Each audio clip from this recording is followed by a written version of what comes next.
Here we shall explore the concept of logic gates, the nuts and bolts on how our computer memory and processors work. Logic gates work on truth tables. The simplest of these is the logic buffer gate. As with all logic gates, it has an input, which in our case is a simple mechanical switch shown here. It has two states, either off or we could say 0, and an on, which can be represented by a 1. It also has an output.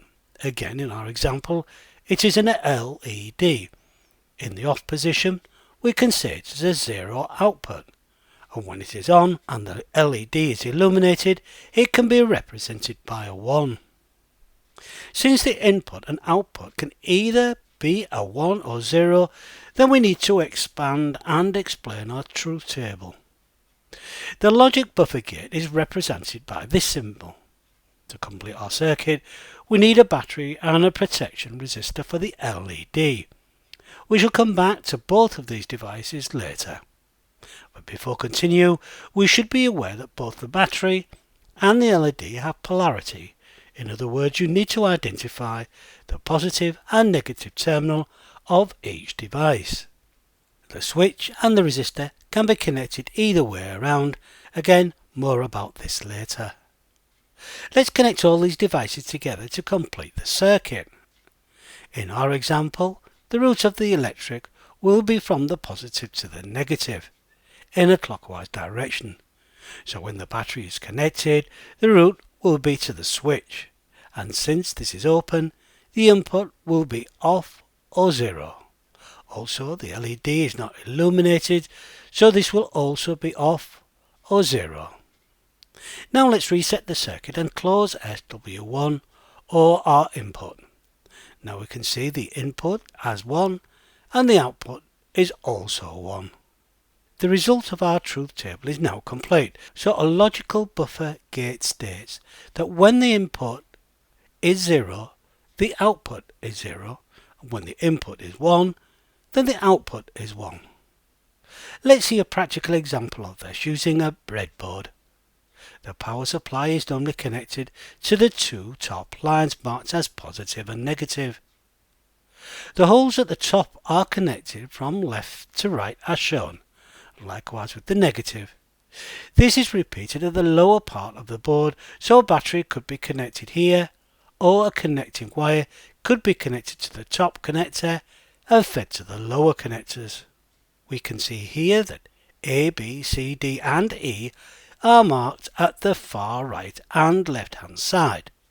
These 5 are also connected together, but vertically as shown, as is A, B, C, D and E at row 15. But there is no connection between row 15 and row 1. This arrangement is repeated for rows F, G, H, I and J. We can use jumper leads, which is a piece of wire with 2 pins, one at each end, that slide into the connecting holes. Here is an example of one. It is a wire that is surrounded by an insulating sleeve. If we plug it into the negative connector, then to row 21, it will mean that row 21 A, B, C, D and E will also be connected to the negative. Again, using another jumper, we could connect it to row 21D, which means row 24 A, B, C, D and E will also be negative. Now we shall take our schematic diagram and turn it into a practical example. So we will need a switch, a resistor and an LED, and exchange these symbols for real items, the switch, the resistor and LED, along with a couple of jumpers.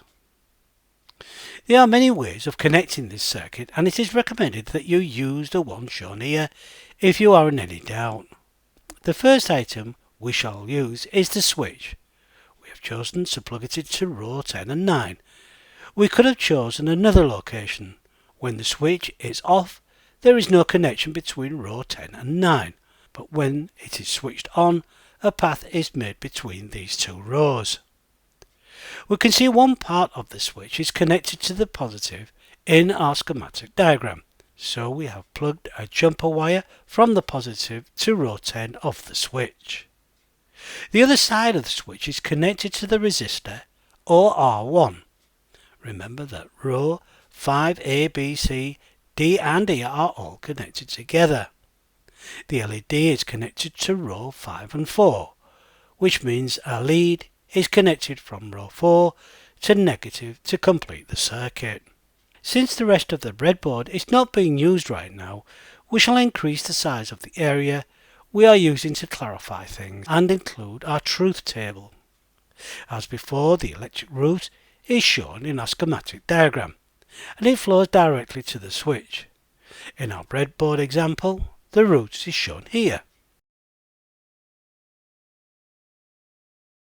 This results in our input as 0 and output is also 0.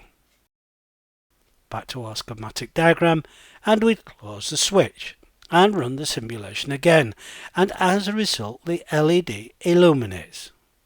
Back to our breadboard. We switch on SW1, and as we can see it follows the same path. But now the switch is on, a new path has now been made through R1. The LED and the circuit is completed when the return path is made to the negative.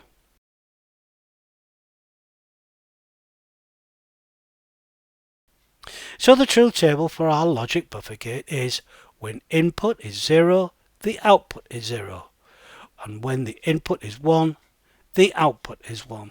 In our next example, we shall include a transistor that is the alternative to the circuit, but will also remain as a logic buffer gate.